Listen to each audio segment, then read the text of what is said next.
Hello, hello. I want to talk about something. How do you really prepare? I was listening to people having conversation on YouTube about people losing their government jobs. And then when other folks came to comment on what they thought of people losing their government jobs, most of the comments were, well, they should have been prepared. They should have been prepared for this. They shouldn't have been prepared. I want to ask a question. I'm not going to say they're wrong. You should always be prepared. I get that. That's the right thing to say. But how often are people really prepared? If you were to get kicked out of your place right now, how are you prepared to just get up and go somewhere else? If you were to just lose your job right now, are you prepared to have some kind of way of maintaining the income you were already making?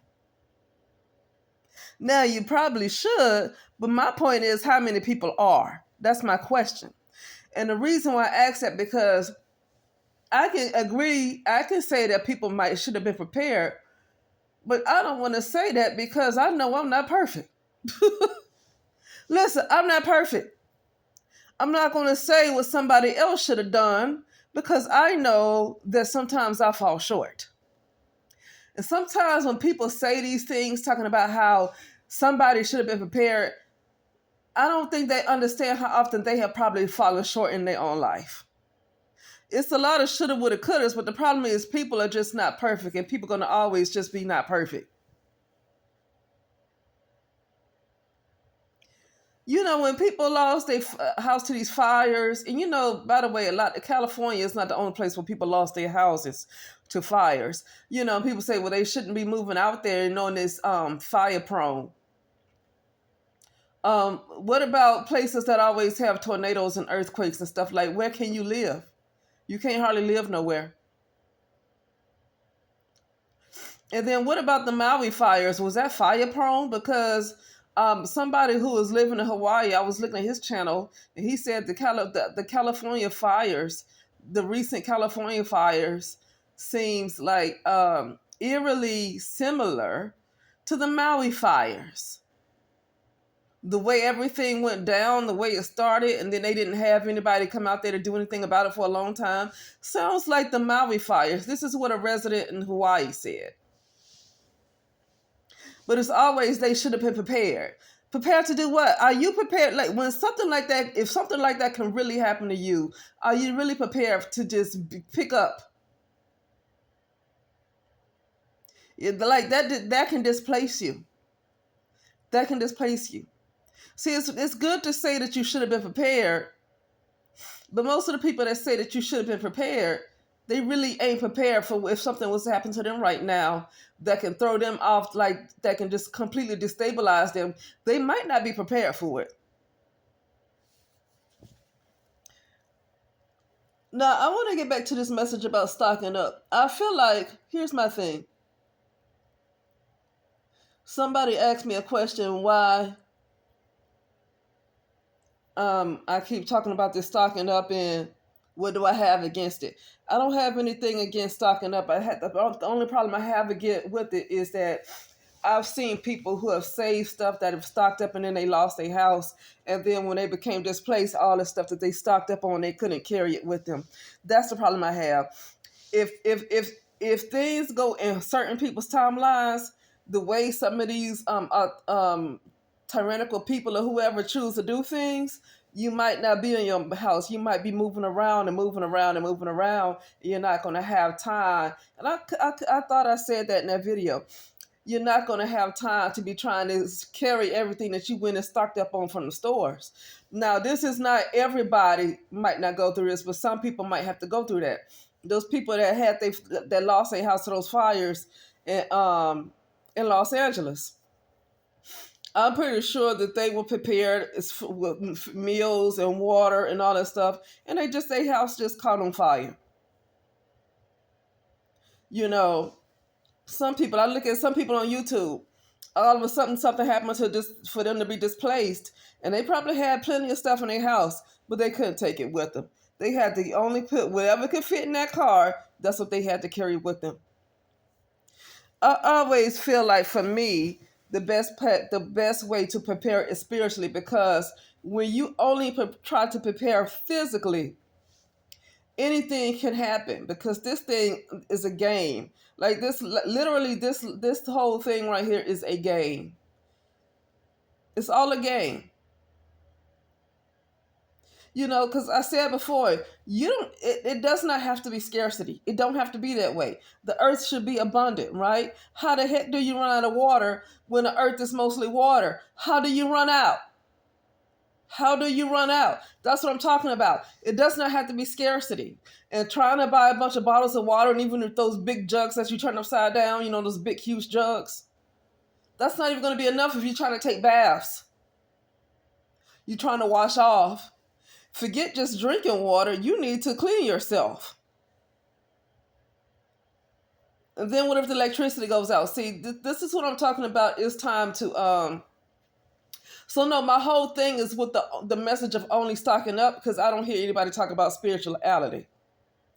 Because I don't hear much people talk about spirituality. They're just talking about the physical, being prepared physically. But when it comes to completely running out of water, it's no way to prepare for that.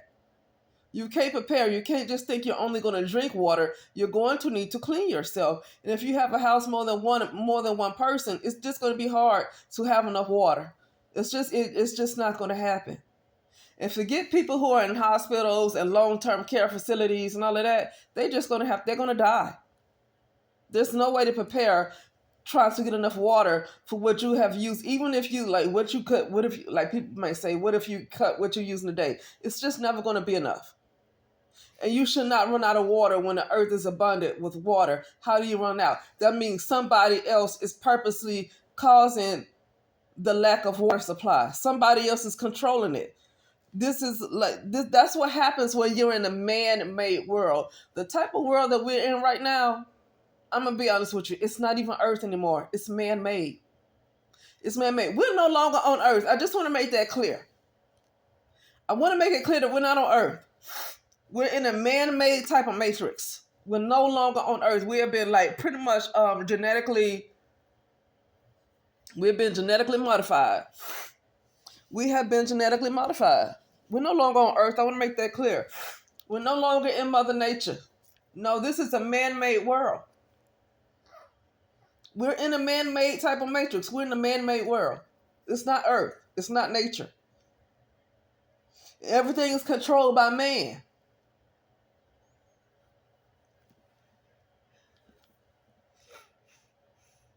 So trying to continue to prepare physically, I understand that, like saving money.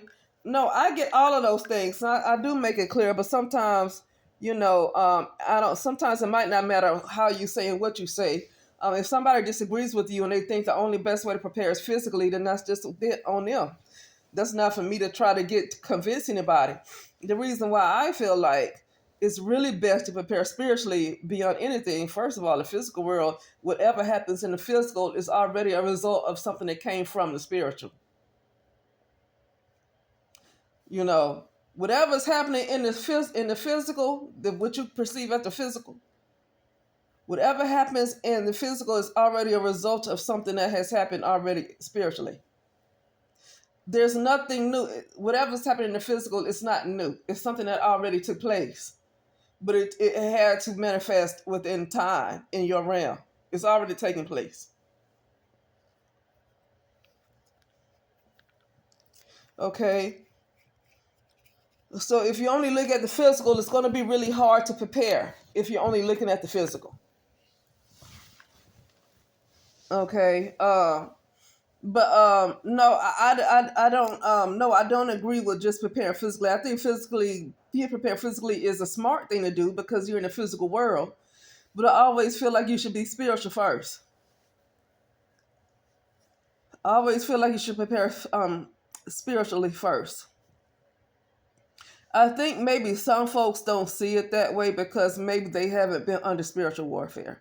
I am a person that have had to deal with constant spiritual warfare since I was a baby. constant spiritual warfare since I was a baby. And so what I know about only doing things physically is that there's always something done to sabotage. There's been something consistently done spiritually to sabotage whatever's going on with me. So I've always been a spiritual person because since I was a child, I've always been under spiritual attack. Always been under spiritual attack. So that's why I always choose spiritual first, because physical is not going to cut it. Physical will not cut it. You're not going to do well doing mundane. Being mundane doesn't work for me. Just focusing on the physical does not work for me when you're constantly under spiritual attack. It's almost like most of the time I try to spend with my mind off of the physical world and in the spiritual, because if that's where the constant attacks is starting from there first, then that's where my attention needs to be the most on, not on the physical. And that's why throughout this channel, it's always a bunch of spiritual type of messages, because that's where my head is at. It don't have a choice but to be spiritual, because I can't concentrate just on the physical. I cannot concentrate just on the physical.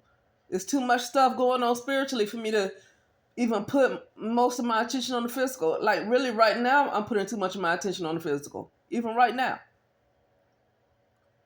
So that's my thing with that. But yeah, I'm done with that. I gotta go. I just really felt like talking about, how do you prepare? Because it sounds good to tell somebody they should have been prepared, but most people ain't prepared. And the people who sit there and tell you that you should have been prepared, you let something happen to throw them off, they ain't prepared either.